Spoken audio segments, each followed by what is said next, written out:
Allah berfirman di surah Al-A'raf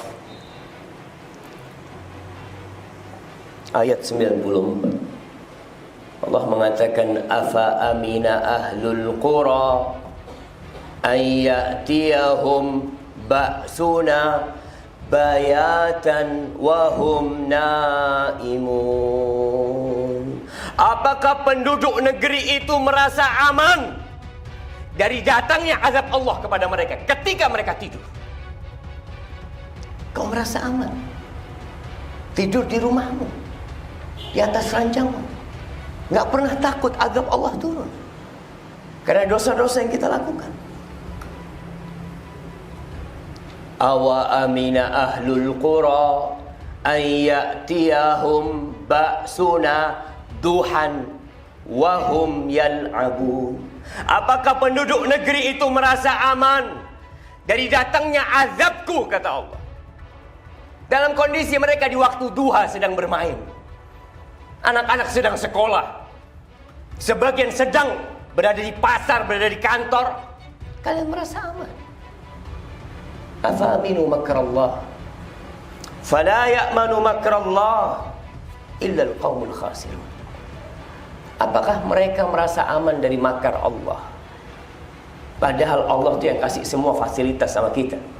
Kedua kaki ini pemberian Allah, kedua tangan ini pemberian Allah, kedua mata ini pemberian Allah. Semua yang kita lihat itu pemberian Allah Jalla Jalaluhu. Kemudian kita gunakan untuk kemaksiatan, kita gunakan untuk memuaskan nafsu kita. Hati-hati. Orang yang merasa aman dari makar Allah adalah orang-orang yang merugi. Jadi kita bisa melihat negeri-negeri yang hilang dengan segala kondisi mereka, yang sedang minum khamr, yang sedang berzina. Hancur itu semuanya. Nah, mungkin sebagian berpikir, bukankah masih banyak orang-orang soleh? Di Jember banyak orang-orang soleh. Masjid masih penuh dengan orang-orang yang sholat. Apakah mungkin Allah akan membinasakan kita? Mungkin. Kita tidak lebih mulia dari saudara-saudara kita yang ada di Lombok. Kita tidak lebih mulia dari saudara-saudara kita yang ada di Palu dan Donggala sana. Rasulullah sallallahu alaihi wasallam pernah ditanya oleh istrinya Zainab, "Ya Rasulullah, anahliku wa fina salihun." Wahai Rasul sallallahu alaihi wasallam, apakah kita akan binasa sedangkan di tengah-tengah kita banyak orang soleh? Qala na'am. Kata Nabi SAW, iya, idza kathural khabas. Kalau kekejian banyak merajalela dan dibiarkan, maka yang soleh pun, yang di masjid pun akan merasakan azab Allah Jalla Jalaluhu. Di masa Umar bin Khattab radhiyallahu ta'ala anhu,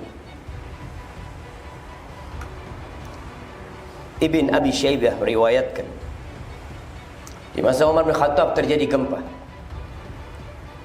Abdullah bin Umar sedang sholat di masjid. Umar bin Khattab langsung naik ke mimbar. Apa kata Umar bin Khattab? Lain adat,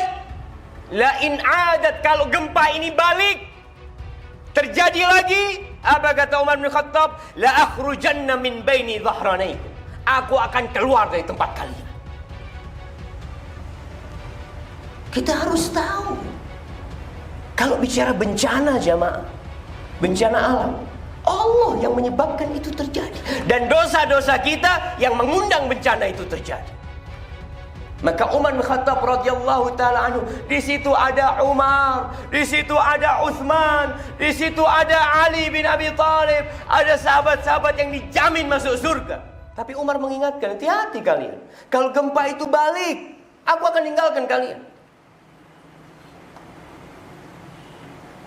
Dan bisa jadi gempa yang terjadi akan mendekat ke Jember. Yang di sekolah jangan berpikir masa depanmu. Kita bisa melihat bayi-bayi yang ada di Palu. Mungkin orang tuanya berkata, "Nak, engkau nanti jadi dokter. Nak, engkau nanti jadi insinyur. Nak, engkau nanti jadi pilot." Nak, habis. Semuanya hilang dan sirna.